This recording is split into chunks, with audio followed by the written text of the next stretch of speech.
Hello, friends, and welcome to the Juicebox Podcast. I hope your Thanksgiving is calm and your boluses were spot on.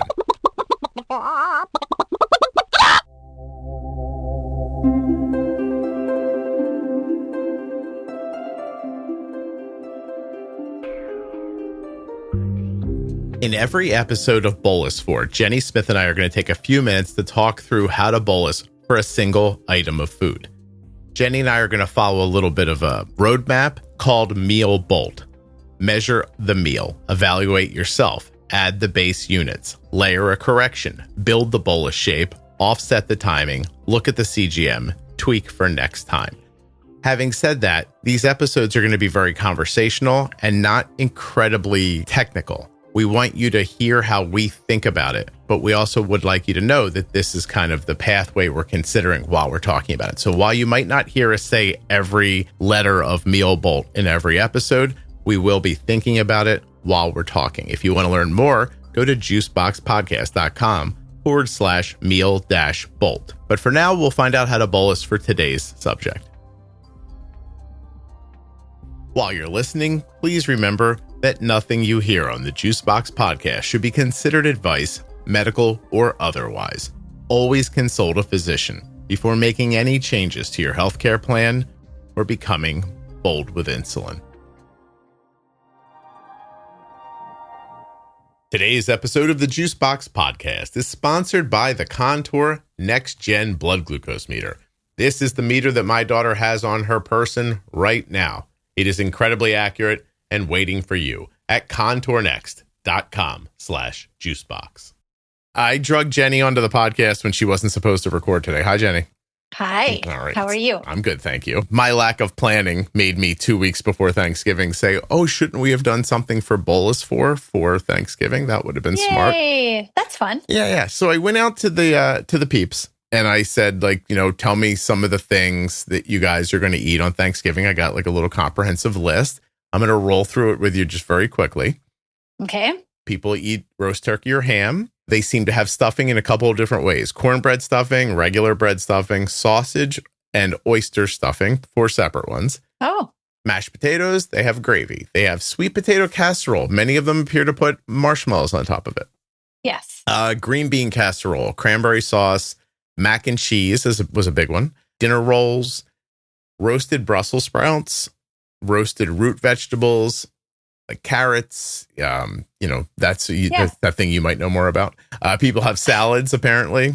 I would never eat a salad on Thanksgiving. Not with all those other food there, but that's fine. No, I mean, what am I going to waste time with salad? Then pumpkin, apple, pecan, sweet potato, cherry pie, and cheesecake. These are the things that were given to me as a list. Great. I tried to break them down into context for myself. Like I basically said, what do you think the carbs are in a serving of? And I kind of have a list in front of me and I'm interested to see if it matches how you would think of it off the top of your head. And then when I walk them through how to bolus for the whole day. Okay. Make sense? Sure. Okay. Turkey does not have carbs in it. You agree? Turkey does not have carbs in it unless it was cooked a specific way to have carbs in it. Okay. But yes, It doesn't have carbs in it. I roast the turkey. I'm not going to see carbs. A little bit of fat, maybe 4 grams per typical serving. Bread stuffing, 40 grams of carbs for a cup. What would you say? You said bread pudding? No, bread stuffing, just regular stuffing. Do you know what stuffing is? Would you eat stuffing? I hate stuffing. Okay. You said all the stuffing options. I was like, nothing there would ever enter. Like I wouldn't even pick the spoon up. My eyeballs bypass that because wet bread is disgusting to me. I knew you were going to say wet bread, by the way. Gross. I'm so sorry. All the people who love stuffing. I mean, my parents liked stuffing. Mm-hmm. My mom still makes stuffing. If I'm going to eat carbs, I'm going to eat something that I want. And I don't like stuffing. But yes, that sounds approximately correct for a serving of stuffing. Okay. And now we do know that, and I'm going to bring this up a couple times today, but just make sure if you make stuffing the way I make stuffing. So Jenny, the way I make it is I will bake bread this week. Uh-huh. I'll make some wheat. I'll make some white. I'll make a number of different loaves of bread, a little rye, and then I will cut it up into little cubes and spread it out into big trays and let it get a little stiff. Dry. Yep. Yeah. Then I throw it into the oven to crisp them up. I make stuffing like that. In that stuffing goes turkey stock from the morning of. I make my stuffing on the morning of. I take the neck and the heart and the liver and I boil it in water with butter and seasoning. And then I use that water to flavor the stuffing, right? That stuffing will have a different impact on blood sugar than stovetop out of a box, right? Because of the processed nature of it. Yes. Correct. So it will. Same thing if I make scalloped potatoes out of potatoes or if I make scalloped potatoes out of a box. We're going to see the stuff coming out of a box being a little more difficult. Correct. Okay. I just want to keep that in people's minds. Okay. Well, I think also a little bit more difficult because the box stuff, again, as we've gone over this before, has a lot more processed or packaging type of preservatives in that can have an impact in one way or another. Whereas scalloped potatoes that you do all yourself and you know all the ingredients, because you know all the ingredients, I think there's something to seeing what you put into an item that makes you also understand better how to navigate coverage when we're talking about something like insulin and managing and timing and all that kind of stuff. There just is. Yep. So I just want people to keep that in mind. If you're making these things fresh, it's going to be, maybe one impact. And if you're making them from box stuff, it might be a little more difficult because of the processed nature of the box food. So stuffing, you're okay with about 40 carbs. Now that's for a cup. How about sides? I've got 35 for a cup of mashed potatoes. That sound about right? That's about right. And an easy eyeball is, again, nobody gets out unless you're my mother when I was little and had all the serving spoons that were taken wherever we went for holidays. It is what it is, right? Okay. I'm just laughing. I'm alive today because of my mother. I'm imagining your mom just like when in one of those movies where someone shows up to like shoot somebody from a distance, like I imagine your mom like unfurling her tools in the kitchen. Oh, yes. Entirely. Yes. Your stuff ready. An easier one is a female fist or a smaller size, like even like a teen sized or, a woman's fist is about a 1 cup portion. Okay. So it's a really nice thing that you're carrying around with you. You don't have to get the serving spoons that are measured. So a fist of mashed potatoes, about 35 carbs. About 35 grams. A fist of corn stuffing or of stuffing, about 40. About 40. Okay. Yep. Sweet potato casserole, I have between 55 and 60 grams for a cup, and an indicator here that there's going to be a big like glycemic hit right away. A lot of sugar. A lot of sugar, both from the way that the sweet potatoes were cooked to begin with, as well as the marshmallows. There's usually extra, whether it's maple syrup or brown sugar that's added to it. I mean, it's like sugar on top of sugar on sugar. Yeah. And then green bean casserole, a cup, 12 grams. There's approximately any 12 grams. I mean, again, that differs in making. The recipe I had here had like it was used a soup mix and onions. Okay. So there's some hidden carbs in the onions in the soup mix. Yeah. But on average, I usually say that's an easy one. A fist again is like 15. Okay. It's probably the easiest. Okay. Cranberry sauce says a quarter of a cup of canned cranberry sauce. Ooh, it's 22 grams of carbs, which is 21 grams of sugar. It's all sugar, huh? It's all sugar. I mean, cranberries themselves, they really are nothing. They're really tart. Yeah. But it's all the sugar. I mean, there's nothing cranberry in it except for the flavor and the juice that came out. And then you just put sugar in it and make it into like jelly. So before we get to the mac and cheese, which I didn't realize was such a big thing for people, although my son said to me, like, is there going to be macaroni and cheese at Thanksgiving this year? We've never had mac and cheese. Yeah, no. That's never been a Thanksgiving ever. I didn't think of that either, but it was a big thing that people brought up. But I just want to point out that we've got the turkey. So far, we've got the potatoes. We haven't even said gravy yet. So potatoes, sweet potato casserole, green beans, cranberry sauce. We're not even to the macaroni and cheese yet. If you had a serving of each of these, you're looking at 35, 90, 105. Oh my gosh, 120 plus the turkey. Like you're already up at like 130 carbs. Right. For this stuff on your plate. And I don't think this is crazy to think that people might put, a cup of potatoes and this and that, even if it was half. Like, think about it. Like, even if you went half a cup of potatoes, half a cup of this, half a cup of that, you're still, 60, 70, 80 carbs, right? And you didn't even get into, sometimes it's the meal, I know which you said I'd never have salad for Thanksgiving, but you had, maybe that's the beginning of the meal before the other major entrees. And what often comes with a salad are some type of roll or cornbread rolls or something like that, that also adds into, well, now I'm actually sitting down for the meal. Yeah, it's a good point. Cornbread roll, 26 grams for a square. Sound about right? They're pretty, yes. They're in fact a little bit more carby than like those tinier rolls that are more often served at a gathering Dinner like rolls, this, like just bread roll. They're more like 20. They're like 20. Yeah. Okay. Now, if you're going to go crazy and have vegetables on top of that, don't forget something like Brussels sprouts, 12 grams for a cup, cream corn, 15 grams for a half a cup, glazed carrots, 18 grams for a half a cup. Does that sound right? Jenny's not going to eat cream corn anytime soon, but am I right about that? Yes. Okay. No cream corn. Oh. To take all this stuff together and say, these Bolus 4 episodes have been great because we've been breaking down like, hey, here's, one food. Like you're at the mall, you have a Cinnabon. Here's how you bolus for a Cinnabon. But what we're talking about here is between 4 and 8 different foods, all mixed up in your gullet at the same time. Do they all have different impacts, or does it just turn into one big impact that we like? Is it really just like, are we really thinking about the foods individually, or are we thinking about them together? The Contour NextGen blood glucose meter is sponsoring this episode of the Juicebox Podcast, and it's entirely possible that it is less expensive in cash than you're paying right now for your meter through your insurance company. That's right. If you go to my link, contournext.com/juicebox, you're going to find links to Walmart, Amazon, Walgreens, CVS, Rite Aid, Kroger, and Meijer. You could be paying more right now through your insurance for your test strips and meter than you would pay through my link for the Contour NextGen and Contour Next test strips in cash. What am I saying? My link may be cheaper out of your pocket than you're paying right now, even with your insurance. And I don't know what meter you have right now. I can't say that. But what I can say for sure is that the Contour NextGen meter is accurate. It is reliable, and it is the meter that we've been using for years.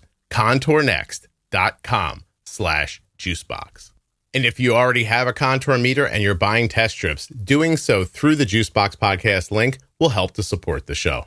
At a meal like this, you would have to think about their impact together, because I think about the way that one of my uncles, when we had meals together, especially Thanksgiving, he would take, like a roll and he'd put turkey in it. And sometimes he'd like dip it in his mashed potatoes and gravy and like take a bite full of it. And I like all of the observations of a child, think back to the funny things that you watched happen at a dinner table, right? But if I think about it that way, all of that is going into, as you funny said, the gullet, right? They're all going down at one time, and they all have a different impact. The bun is high glycemic because it's so just a processed thing. And then you've got turkey, which is all protein, pretty low fat, depending on how you cooked it or what's on it, right? The gravy, which is, depending again how you made it, a lower impact. And then you throw into it mashed potatoes and maybe the cranberry sauce went on the roll before the turkey did. Right. I'm with you. So you do. It's a great question, because you would want to think about all of them individually, as we often do. But a meal like this, that is often also a very drawn out meal, you're eating a little bit of this, a little bit of that. Maybe you're forking it all together and putting it in. So we really have to consider it as a full effect meal. Yeah. So it's going to hit fast and long. Correct. Right? Yes. Yeah. No matter what you do. Like, I'm actually, while you're talking, I know people are like, it'd be nice if you were prepared before you started, Scott. But I'm basically putting a plate together right now of this stuff, right? I'm going to put a dinner roll in there, and I'm going to put some vegetables in there. Watch what I do here. I'm going to do, let's do glazed carrots. I know people love putting sugar on carrots. Okay. So I'm going to say, give me a total for all carbs. So I put in glazed carrots. I put in a roll. I put in mac and cheese in the way we just talked about it. I put in green beans, sweet potatoes, gravy, mashed potatoes, stuffing, and turkey. Okay. And I gave it all of its carb and all of its fat and everything else, right? So the total carbs for that plate, the way we broke it down. Right. You want to guess? I'll give you a range to guess inside of. My guess would be somewhere between 150 and 200. It says 218 to 236 is the maximum. Okay. And I clearly missed something that was on that plate. Well, it was roast turkey, 3 ounces, bread stuffing at 40 carbs, mashed potatoes at 35. I have 6 grams for the gravy at a quarter a cup of gravy, which, by the way, a quarter a cup of gravy, please. And then I have sweet potato casserole between 55 and 60 for a cup, green bean casserole 12, mac and cheese 32 to 45, dinner roll 20, glazed carrots 18, right? Yeah. I think it was the glazed carrots that I didn't add in. All the other ones I was adding in my head. I missed the glazed carrots. You're really awesome at this, by the way. People should know I don't give Jenny any help while we're making this at all. I don't let her see anything. She doesn't know the numbers I'm talking about. I'm turning her into your avatar. That's what I'm trying to do while we're talking about this. There you go. Yeah. So I've got that. And then I'm just going to say to it this, right? Watch this. I'm going to tell it to go to juiceboxpodcast.com/mealbolt, meal-bolt, and apply that to this meal. Because you guys could do this too, is my point. I'm just going to let ChatGPT do that while I fill some people in on another thing that ChatGPT and other large language models, like I don't care which one of these algorithms or which one of these, my God, why can't I think of the word all of a sudden? What's going to ruin the world, Jenny? What's going to ruin the world? Oh, well, there are a lot of things that are going to ruin the world. All right, so watch this. All right, no matter which one of these models you use, I'm just going to type in algorithm. Yeah, sweet potato recipe with marshmallow, because I don't have one. I'm just going to grab one from the interwebs. I have never made that.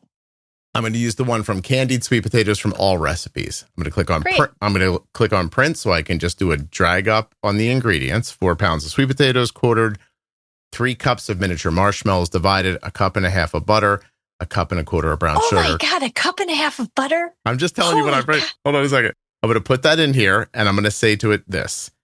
Please give me a nutritional breakdown. Okay. And so it's going to take those, quarter cup of this, cup of that, whatever it is. It's going to tell you there's this many carbs in it, this much sugar in it, blah, blah, blah. Sure. Because you guys this is pretty, I don't know how many people are going to do this. I think you could probably just go from a cheat sheet that says, which by the way, I'm going to put the cheat sheet up. Look for the cheat sheet on the Facebook group and on the website today for Thanksgiving. If you're listening to this on Thanksgiving. But I want you to know that you could head out to one of these and have it break it down for you. And it'll give you some pretty reasonable places to start. Yeah. Right.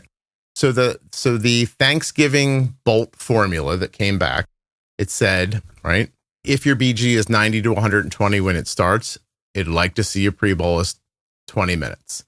Dosing about 60 to 70% up front and doing extended or split, drag the remaining 30 to 40% over the next 2 to 3 hours. Does that sound reasonable to you? Sounds reasonable. Okay. It should, because we're the ones that made the meal bolt thing. Yes. If your BG is rising, you can try before the meal, pre-bolus a little longer, 25 to 30 minutes for, and maybe add 10 to 20% to the total dose. So if you're rising before the meal, get ahead of it a little further, try to stop it from going up before you eat. Or within that, just a secondary would be add a corrective without any food consideration so that you actually get that to turn around, especially if you're at a meal where you're not quite sure exactly what you're going to sit down to and what you're going to eat first, then just correct what's going on. Perfect. If your blood sugar is falling before the meal, you could start eating sooner or only give 50% up front, deliver the rest over maybe 2 hours. Use the natural fall that you're experiencing, if you are experiencing one, as part of your pre-bolus. Now it says if you're grazing for hours, increase your basal by 10 to 20%. Do you do a basal increase for Thanksgiving? When current algorithm that I use, and actually with the algorithm just called something different, right? My Thanksgiving and we celebrate Christmas. So my Christmas, when we were getting together, family, lots of stuff, my day was coded by 25%. Okay. So I did a basal increase of 25%, and that helped me navigate, because what we're also kind of hinting around here, while you can do a good job of looking things up with today's technology, thankfully, when I was there wasn't as much information to be able to look up, and it was a lot more imprecise estimation. Mm-hmm. And even today, I think a lot more people end up doing, it looks about like this, right? So I found that 25% increase not only helped because of the grazing nature and the long duration of intake, but it was because I was absolutely not weighing and measuring things. It was all an estimated guess. Oh, that looks like 30 grams.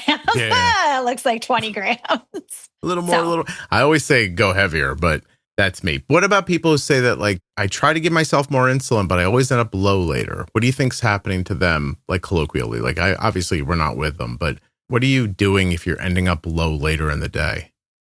Depends on when later, right? It could be that the amount of extra you gave was just too much, or you were more in the category of over calculating the amount of insulin, not the amount of insulin, but the number of carbs. And so then you were getting more insulin that you needed. The other consideration in it could be that maybe you are also the one hosting the gathering, and you're on your feet and you're busy and you're moving and you're lifting things and, in and out and whatever it might be. It could be that what you've experienced in the past, not hosting, now you're on your feet and you didn't need as much. Right. So, it could be a bunch of variables, but in general, if you're getting low, there's too much insulin and there wasn't enough food to cover it. That's the base. So I'm going to go back here to the sweet potato breakdown. First of all, the breakdown is extensive. You don't obviously need this much information that it gives back. But if you really wanted to understand nutritionally what's in that sweet potato thing, my goodness, it really gave me a return here. It tells me the sweet potatoes, the net carbs for the sweet potatoes, glycemic index, glycemic impact for the marshmallows, the brown sugar, the butter, the whole thing. It tells you the total estimated glycemic load for the whole pan, for a serving. It's really, really lovely. Like for the whole pan, if you ate the whole pan of sweet potatoes from that recipe, you'd have a glycemic load of 463. There's 12 servings in the pan. Per serving, it's 39 glycemic load per serving, which is, which is high glycemic load. Yes, very high. That is, the context, low is under 10, medium is 11 to 19, high is above 20. Now, keep in mind, like Jenny knows this because she went to school for it and she's smart. I don't know any of this. I just typed it into the machine and it's giving it right back to me. So it's valuable. Well, and I know that we did define glycemic load versus glycemic index, right? Sure. This nice little chat thing is giving you a little bit of both. It's a high glycemic index, but when you break it down and you say, okay, it's high glycemic index, but gosh, I really just want to taste it. Maybe I'll have a tablespoon of this. Then the glycemic load is absolutely much lower than over 20. But it's also telling me here that, like, if you were going to eat this by yourself, like just have the sweet potato thing, you'd need maybe up to a 30-minute pre-bolus for this. So now, absolutely. Right. So now all of a sudden, if that's mixed in with the rest of your meal, the 10 to 20-minute pre-bolus for food isn't really going to help. And by the way, you all know what's about to happen. You're going to be running around, putting stuff on the table. And as you're walking towards the table, one of you is going to yell across the room, "Billy, did you give yourself insulin?" Too late. It's already too late. Everything's a bumfuzzle at that point. Now you're a half an hour late if you're going to have the sweet potatoes. And then the spike's going to happen. You're going to go crazy trying to knock the spike back down, or you're going to live with it. It's going to ruin your day. You're going to make you upset. I'm telling you, for me, it's funny. Jenny and I talked about this. We're like, are we going to talk about it with numbers? Or I think of this. I think you get up in the morning, you get ahead and you stay ahead, right? You use increased temp basals. You make sure to pre-bolus the first couple things that you're eating. And then after that, you just cover stuff as you're eating it. And you should have the insulin, the way I think of it, like on your side, on the momentum side for you. And then you just got to have the kind of wherewithal to realize when to shut that basal off and not make yourself low afterwards. And if you're going to have a dessert later in the day, it's going to be high glycemic index. You need a nice long pre-bolus for it. And that's it. And then don't go to bed and sleep too sound. Turn all your alarms off. Well, and it may be a night that you turn your alarms up in terms of the low alert, right? Mhm. If you have your low alert set for 65 or 70, and you're not quite sure exactly what the lingering effects of this meal are going to look like, then Yeah. set your low alarm much higher so you can catch it faster, right? Or the high alarms, set your high alarm a little bit lower so you can catch it, and you can, again, catching something on a rise versus waking up with a 200 plus blood sugar because your alarm was set for 200. It saves you time to navigate adding more insulin when it's needed sooner than later. Yeah. I'm going to point out before I move on from this, that doing that ChatGPT breakdown of that recipe per serving, it assumes 12 servings, right? But you're getting 433 calories from it, 64 carbs from a serving, 5 grams of fiber, 39 grams of sugar, net carbs 59, protein 3.5, fat 19.5, saturated fat 12, monosaturated 5, polyunsaturated 0.7, cholesterol 51 milligrams, sodium 220 milligrams, potassium 750, calcium 77, iron 1.2. That is from taking that recipe, dropping it in there and going, hey, break this down for me nutritionally. What is this? Right. So when you're find yourself listening to these other Bolus 4 episodes and you're like, oh, this is interesting, because I'm getting a lot of good feedback from them. People are interested in, like, that's chatting through like how to bolus for something. Just realize, like, there's way more impact from this stuff than you think. Now I picked, something with a ton of sugar. The hardest, yeah, right? To make and actually it makes me think of going back even in just a bit ago, like Billy or whatever his name was, Bolus, and he's already sitting and like the meal is coming, right? Well, what could you do if Billy is so willing to do it? Start with the turkey then. Right? Yeah, okay. Start with so you can give the bolus, you can let Billy decide what he wants on the table. Start with the turkey or the proteins if it's ham or whatever your protein source might be, because that's going to have a very low glycemic hit. And you then at least build in a little bit of time that the insulin is going to have to get moving before you have your sweet potatoes with marshmallows.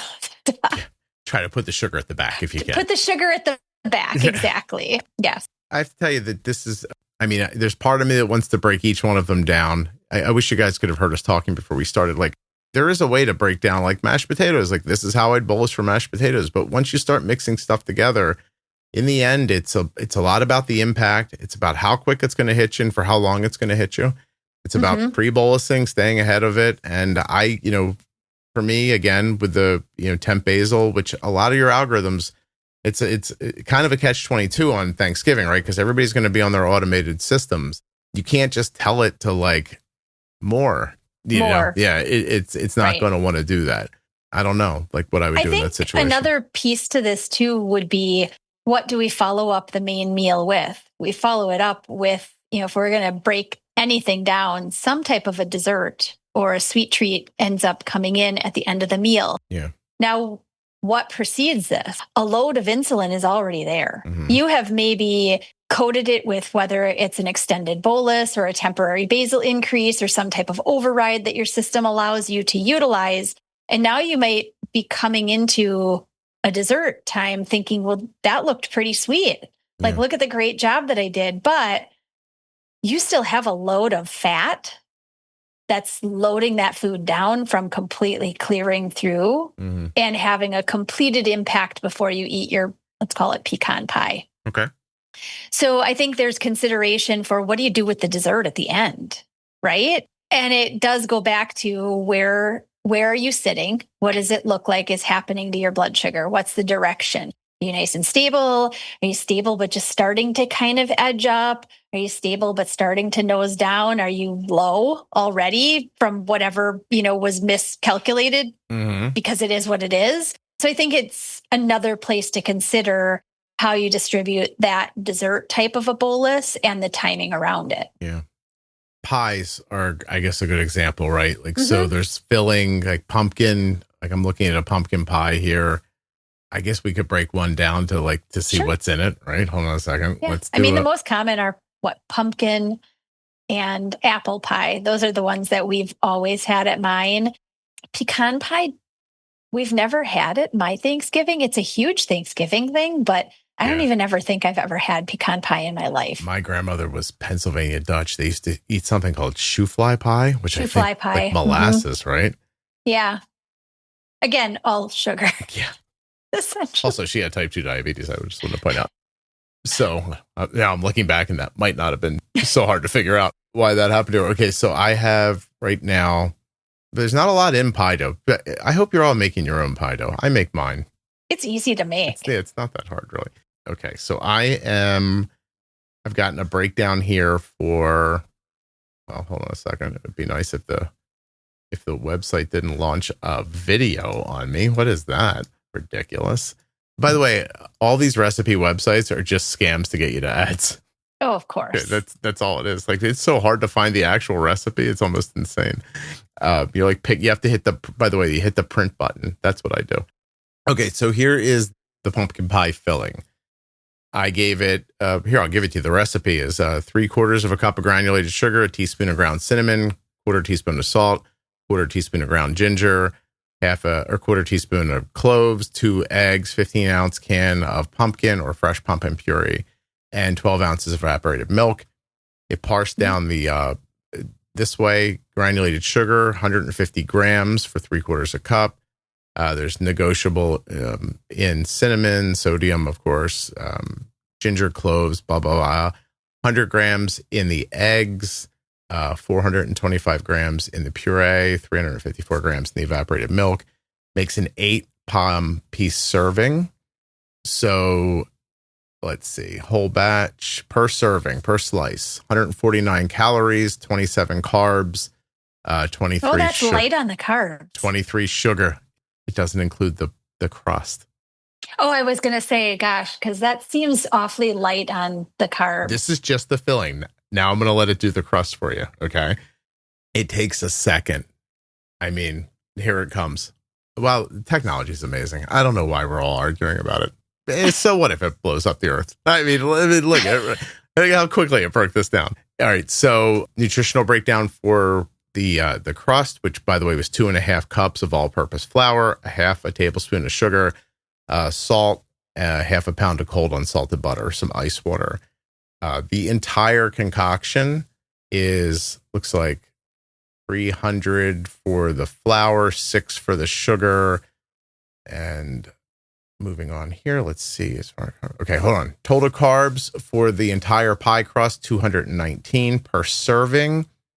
27 for the crust, net carbs 26, protein 4. So yeah, it's basically 27 for the crust, 26 for the filling. It's over 50 for a slice of pie. Yeah, I was going to say the average is about 50 grams if you're just wanting a nice round number, 50 grams for an eighth of a piece of pie. Could do all this or just ask Jenny and she would have told you. I want people to be able to go do it for themselves afterwards. It's a fantastic way to be able to do it and get the direct information. If Jenny can't live in your pocket and jump out and go, that's pie, 50. What would you... Jenny in your pocket. Oh, there you go. That would be maybe we could sell that. Break your different pies down this way. Listen, is this exactly how your pie is going to be or how your potato? It's not, but it should give you enough, right, of a jumping in space for the carb total and the sugar understanding. It should get you close. Right? Like that's my hope for you, is to be close. Again, get ahead, stay ahead, and be ready for a low later. That's pretty much my whole Thanksgiving theory. And this, as I brought it up at the end of a long duration meal, that's a really heavy meal. This also brings in the consideration of not only the bolus, but the timing of the delivery of the bolus. It may be a time when you actually do, despite it being pie, it's sitting on top of butter and gravy and creamy stuff and fat in a heavy meal. So you may actually use 100% extended bolus for something like this, depending on where you're starting with your CGM value and the trend. Would you normally do this if you just sat down to a piece of pumpkin pie? No. In and of itself, by itself, absolutely, you would need pre-bolus and you would, right? Yeah. But because of the end result of meal on top of this in your belly, I say make a blanket of insulin over top of the timeline of the meal. That's kind of how I think about it. Like seriously, like a weighted blanket for people with people like weighted blankets. I just just put a blanket of like insulin over top of the cereal. Pulling up some other things that people might find interesting. Regular Budweiser has 10.5 grams. That's a great one to bring up. Of carbs. A lot of people don't cover drinks. Mm-hmm. And a Bud Light has 6.6. I just randomly picked up beer. I don't drink beer, so I didn't know what to do there. And please, if you want this to be easier, don't drink sugared soda. Don't drink juice. Cider. I mean, do people do apple cider still? I would expect so. Yes. You know what I mean? Apple cider's got to be crazy. It's pretty high carb. Usually, depending on the brand, it could for a cup somewhere between 30 to 40 grams of carb just for a cup of apple cider. Yeah. And I mean, so I don't know. Like, good luck, I guess. Get out there and start swinging your hands. Yeah. Have a great time. Well, be thankful for all we have. Jenny, let me ask you one question. Yeah. I'm sitting here now. It's not me and you. It's me and some newly diagnosed family, right? Sure. And they've never bolused this much in their entire life. They're going to sit there. I know what they're going to do. I've done it, right? They're going to err on the side of caution. The kid's going to get high. They're going to have a whole like, look what happened. We ruined Thanksgiving.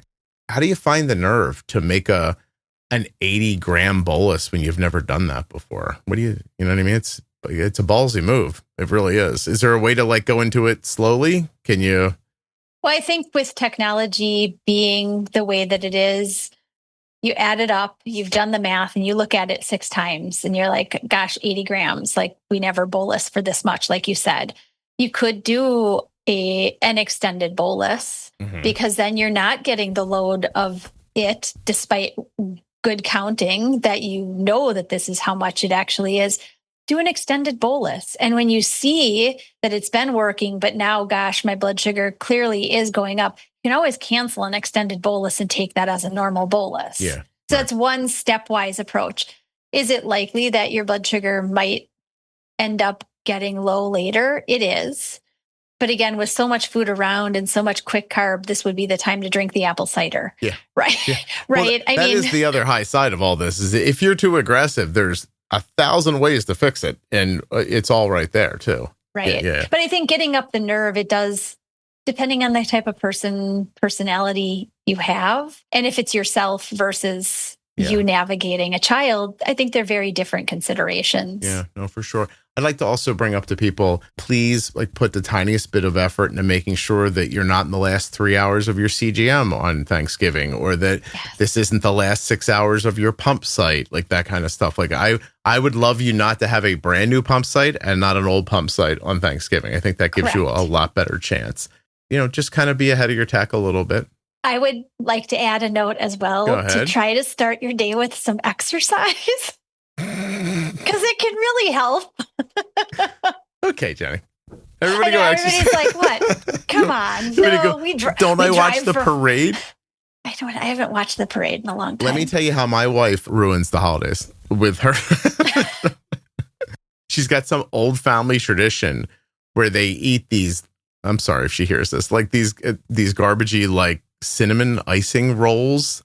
Like, oh, Jenny. Okay. Yeah, no. Hold on. So right away do you know what I'm talking about? Like from a can where you pop them open and they. Yes.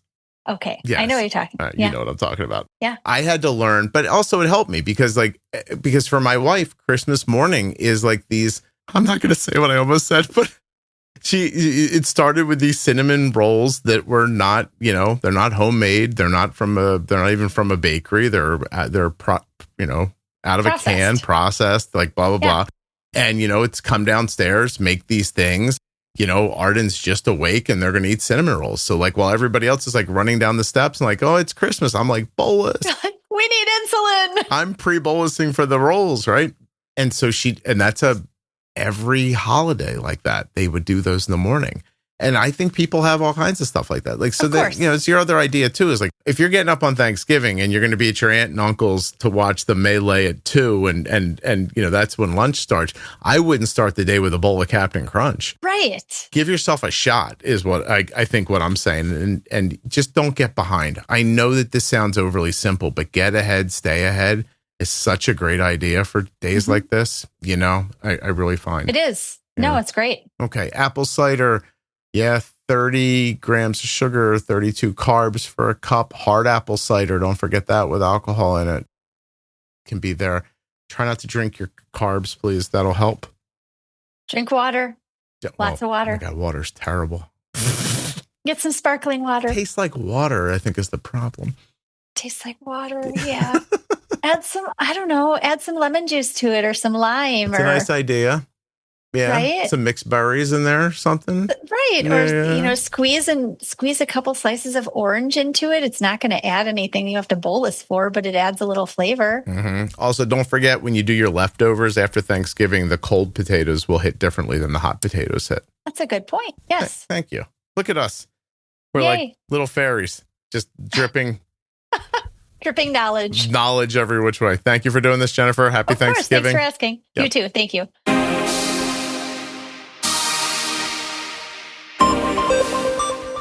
I'd like to thank the blood glucose meter that my daughter carries, the Contour NextGen blood glucose meter. Learn more and get started today at contournext.com/juicebox. And don't forget, you may be paying more through your insurance right now for the meter you have than you would pay for the Contour NextGen in cash. There are links in the show notes of the audio app you're listening in right now and links at juiceboxpodcast.com to Contour and all of the sponsors. In each episode of the Bolus 4 series, Jenny Smith and I are going to pick one food and talk through the bolusing for that food. We hope you find it valuable. Generally speaking, we're going to follow a bit of a formula, the Meal Bolt formula, MEALBOLT. You can learn more about it at juiceboxpodcast.com/meal-bolt. But here's what it is. Step 1, M, measure the meal. E, evaluate yourself. A, add the base units. L, layer a correction. B, build the bolus shape. O, offset the timing. L, look at the CGM. And T, tweak for next time. In a nutshell, we measure our meal. Total carbohydrates, protein, fat, consider the glycemic index and the glycemic load. And then we evaluate yourself. What's your current blood sugar? How much insulin's on board? And what kind of activity are you going to be involved in or not involved in? Do you have any stress, hormones, illness? What's going on with you? Then A, we add the base units. Your carbs divided by insulin to carb ratio, just a simple bolus. L, layer a correction, right? Do you have to add or subtract insulin based on your current blood sugar? Build the bolus shape.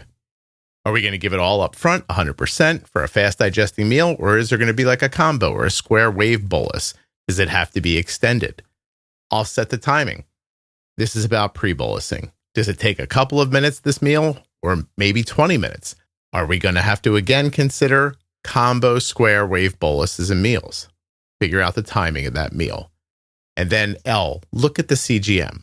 An hour later, was there a fast spike? 3 hours later, was there a delayed rise? 5 hours later, is there any lingering effect from fat and protein? Tweak. Tweak for next time. T. What did you eat? How much insulin and when? What did your blood sugar curve look like? What would you do next time? This is what we're going to talk about in every episode of Bolus 4. Measure the meal, evaluate yourself, add the base units, layer a correction, build the bolus shape, offset the timing, look at the CGM, tweak for next time. But it's not going to be that confusing, and we're not going to ask you to remember all of that stuff. But that's the pathway that Jenny and I are going to use to speak about each bolus.